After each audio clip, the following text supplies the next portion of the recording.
Karibu customer. Nichukue order yako haraka haraka. Utakula nini?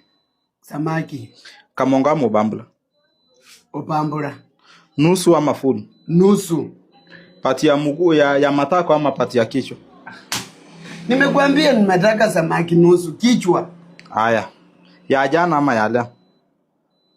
Kazi utanisabu ama utaniuliza maswali? Siko ubaya.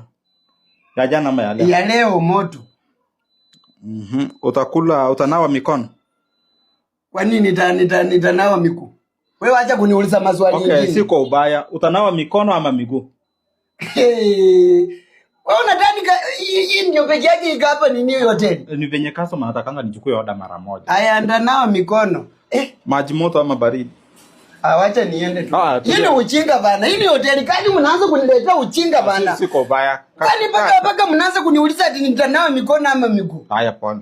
Pole nini? Pole inanipoisha. Kama mtaka kunisabu njoo imenikaza bana. Ni sawa, nimesikia utanawa mikono. Na maji moto ama baridi? Akasema kama hamtaki kaeni. Mimi acha niende tu. Maji moto ama baridi? Si nitaoga maji baridi bana. Na sabuni ile ya muti ama ya liquid?